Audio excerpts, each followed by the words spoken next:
Yan mga ka-Nurture, so welcome back naman sa aking YouTube channel, sa Nurture TV. So ngayong araw ay uh, pag-usapan natin ang patungkol sa karakteristik ng Shamu. Dahil maraming mga nagbibenta or nagbibreed at nagsasabi na ang kanilang manok daw ay pure Shamu. So paano natin malalaman yung mga characteristics ng Shamu?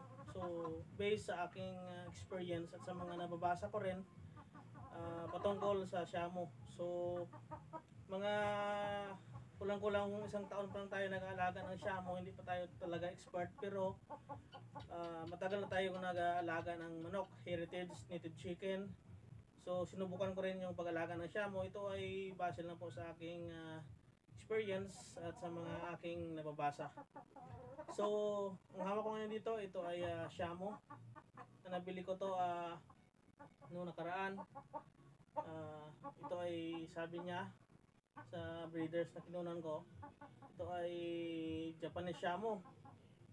So maraming namang uri ng manok na katulad nito. For example, yung Basilan, yung Parawakan, Uluwano, Asil. Marami pang mga breeds ng chicken na parang katulad nila. Pero paano natin malalaman talaga yung Shamu na pure? Hindi naman sa 100% pure, pero yung dominant na dugo or na lahi ng Shamu ay malalaman natin yun. So una ay malalaman natin yung Shamu pagka malaba yung kanyang liig. So makita natin yung liig niya malaki at mahaba. Pag pinapakain natin siya, ipapatong natin sa taas, kaya niyang abutin.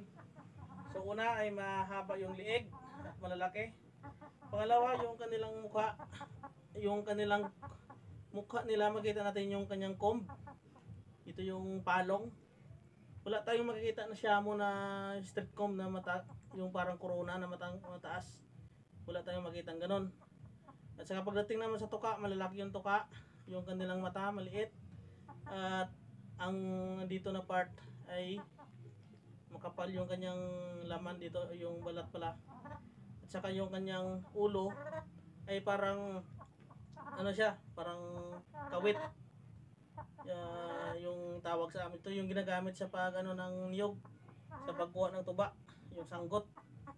So yan, una yung lieg, yung ulo, dito yung comb niya, makita natin pag Shamu siya.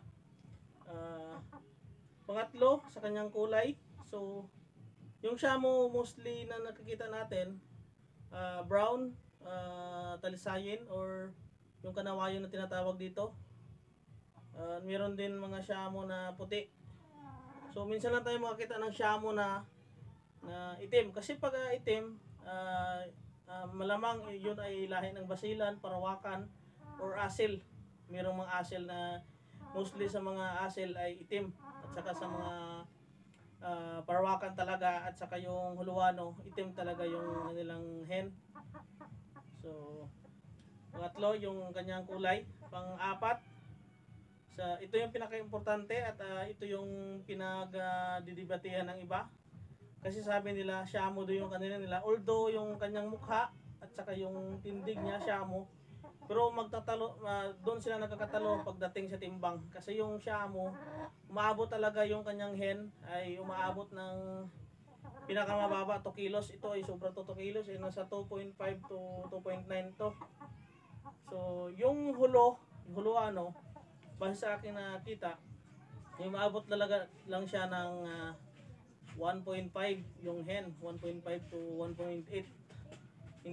Bihira lang siya maglagpas ng 2 kilos yung hen ng huluano.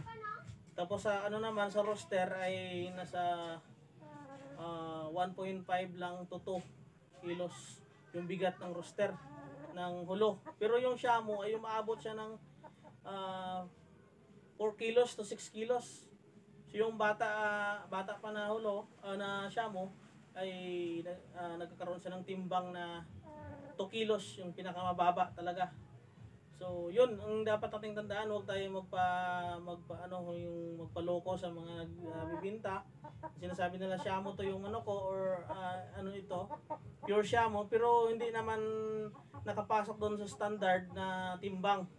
Yun yung pinaka base sa aking opinion, yun yung pinaka-importanteng tandaan at pinaka-importanteng malaman natin pag tayo bibili ng manok. Timbangin muna natin. So, at saka pang-apat, yung kanyang buntot. Kasi pag mga heritage chicken or mga native chicken, yung buntot ng manok ay floppy siya. Yung makapal dito na parang nakaganyan. Pero ito, parang siya yung tawag dito, shrimp tail. Parang siya, parang sugpo or parang tawag dito, ulang o anong tawag doon. Shrimp, basta yung yung kalimutan ko yung English ng yung kinakain natin, yung sugpo. Pasayan. Yan, tingnan natin yun. So yan, sa buntot. Kasi wala tayong makikitang Shamo na floppy yung kanyang balay, yung buntot na nakaganyan or makapal. Siya patulis, pointed siya na na buntot. So, ang panglima, yung kanyang paa.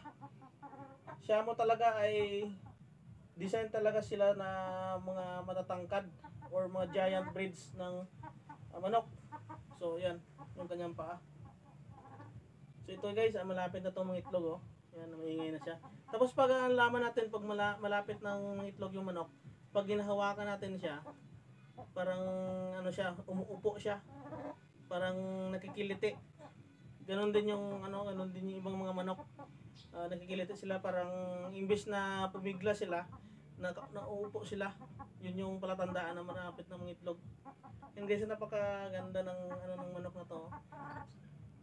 So ulit to kapag gusto nyong iulam. Sarap to guys, pero paramihin muna natin to. So far ito yung pinakamalaki na ito yung may kapatid sa dito guys. Yan. So tuwang-tuwa ako kasi last siguro mga 5 years ago ay nangangarap lang ako na magkaroon ng mga manok. Ito nakita ko lang sa internet pero wala pa tayong budget na makabili ng mga manok na ganito. So ngayon hindi naman tayo sabi na maraming pera, pero nilalaan natin yung pera natin sa pagbili ng manok. Instead na bibili tayo ng mga gadgets or mga damit. Kasi yung damit magluluma. Ito yung pagbili tayo dito. Yung cellphone mo nga ay sira-sira to yung LCD, pero nakabili tayo ng manok. Kasi yung manok may tendency na dadami at maibenta natin. So kung bilhin natin yung mga gadgets or mga damit, so tendency luluma lang siya at hindi naman natin siya magagamit araw-araw. Hindi naman pwede na yung damit natin ay araw-arawan natin isuot kung kahit paborito pa natin yun. Ang importante ay ito para sa akin, importante sa akin pagbili ng manok. Dahil napaparami natin to, uulam natin pag may mga okasyon, pwede nating iulam at saka pwede nating ibenta. Yan ang mga quality ng mga Shamo guys. So I'm so happy, sana maparami natin to. So yun lang guys, so far yun lang muna siguro yung may share ko. Disclaimer lang, base lang to sa aking mga experience at sa aking mga nababasa. So una, ulitin ko yung palatandaan, characteristic ng physical characteristic ng Shamo. Yung kanyang leeg, mahaba yung leeg, yung ulo niya at saka yung comb, P-comb tawag dito. Hindi siya straight comb na matangkad katulad ng mga darag or sa ibang mga manok. So at isa pa yung kulay niya.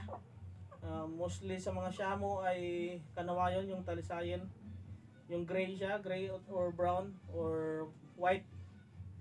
At saka yung kanyang paa.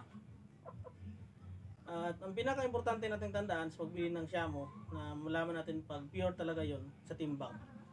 So yung kanyang timbang na umaabot ng 5 kilos, 4 kilos siguro yung yung rooster, 4 to 6 kilos. Yung hen ay pinakamababa nila yung 2 kilos. Ito sobra to ng 2 kilos, aabot to ng 2.8. Pag Bata pa kasi ito eh, pag tumanda pa to, umabot pa to ng 3 to 4 kilos. So yan na, maingay na yung kapatid niya, yun. Yan siya. So, I hope na nakatulong ako sa inyo mga kanyor sa mga informasyon patungkol sa pag-alaga ng Shamu. Maraming salamat and please don't forget to subscribe, like, and share sa inyong mga kaibigan na may interested din sa pag-alaga ng Shamu. Maraming salamat and see you in my next vlog. Thank you so much and God bless.